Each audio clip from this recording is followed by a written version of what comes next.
I still think you should post on YouTube, even if you're losing viewers, like myself, um, because I know I didn't start YouTube to, blow up and become popular and try and become this internet sensation and things of that nature. That wasn't never was my goal. Um, I'll take it if it comes. Don't get me wrong, but I like most new YouTubers. I've consumed a lot of new YouTube over the years and followed people, but the purpose of me doing it was, one, I wanted to be a better, more effective communicator, and then two, I also wanted to, you know, well, let's just stay on one for a second. I wanted to really get good at that skill of communicating effectively. Still working out those kinks, and this is kind of helps me kind of like convey my thoughts in a way to where I can try and convey an idea or a message more effectively and clearly. I watch a lot of speakers and YouTubers talk and see how the inflection in their voice changes and things like that, how they can grab and control a crowd.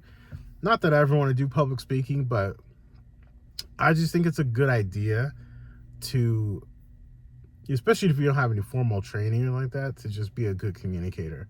I think it can go a long way. You never know what type of speaking gig you might get from being a YouTuber or a content creator, and you got to go to some conference somewhere and give a keynote speech or be a person on a panel or something like that. And being able to effectively communicate your thoughts and ideas, I think, is huge. I think starting a YouTube channel and creating content and thinking about it, I think that helps out a lot when it comes to that. But two, my second point, I just wanted to help people understand the power of investing and at least get you to think about investing in real estate and things of that nature. And the fact that, I think I read a report and I shared this on a video. 4 out of 10 Americans, 4 in 10 Americans can only, can't cover a $400 emergency. And to me, that was like, whoa, we got a problem. And I've also gotten questions throughout the years of people asking me, hey, what do you think about this? What do you think about this? Hey, I'd love to do what you do. Do what you do in real estate, get an investment property on the side in addition to my home or something like that. And I'm always like, yeah, it's a great idea. As long as you're willing to get your feet wet and try and, like, if you need to, sometimes you got to learn the hard way. You got to put on a tool bag. You got to figure out what things mean, the language and things like that nature. So I wanted to be that content creator that just got people thinking about it. And at some point, I would like to start doing podcasts. Excuse me. Maybe doing podcasts and doing more long form content to where I can, interview people about just being an entrepreneur and the journeys of the ups and downs of that. But, I'm not doing this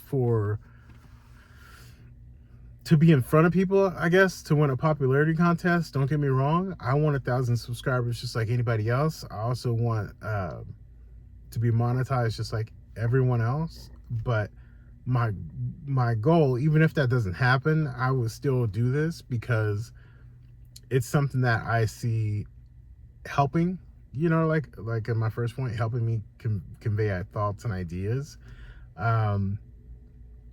And so it's just been a resource that I can, even if I don't have the time to sit there and try and explain to someone, I can text them a video and say, take a look at this video.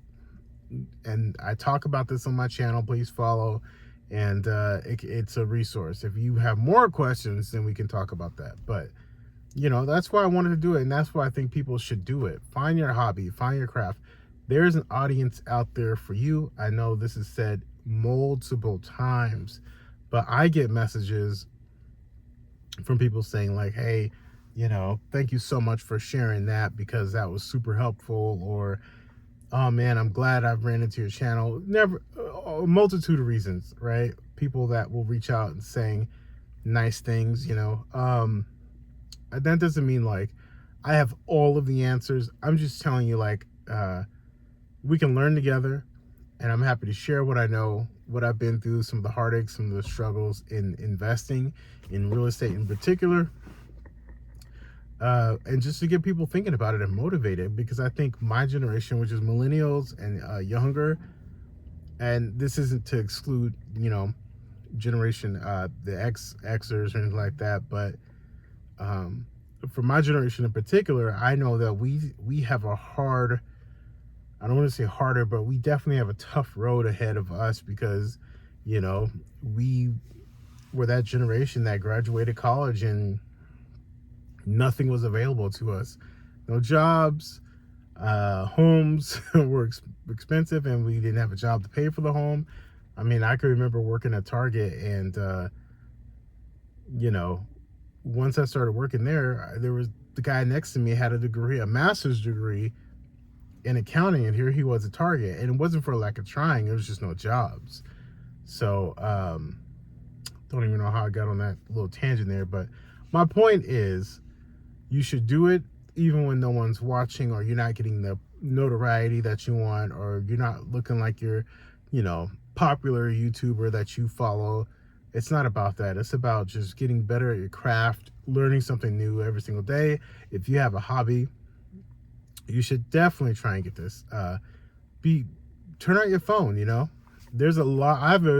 I have an equipment wish list that I want to get, but I know I told myself I'm just gonna wait. I don't want to spend all this money on all this equipment and it not make sense from a business perspective. So I'm gonna just wait and use my iPhone. I do have a microphone, but I don't have anything fancy. I'm in my car.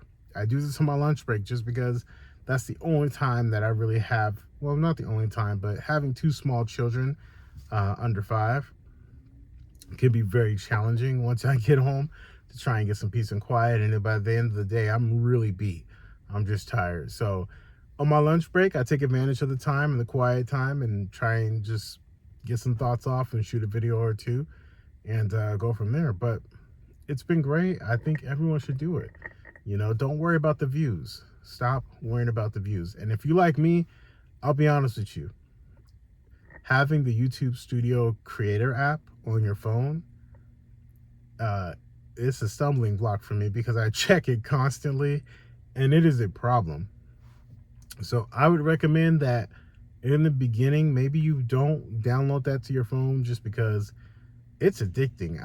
That's going to be like 10 years from now, they're probably going to do a case study on that thing about like new content creators checking their creator app to see all your analytics and get addicted to all that stuff.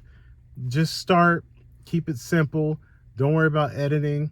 Another channel that I follow religiously for free how-to kind of things when it comes to YouTube is called Think Media.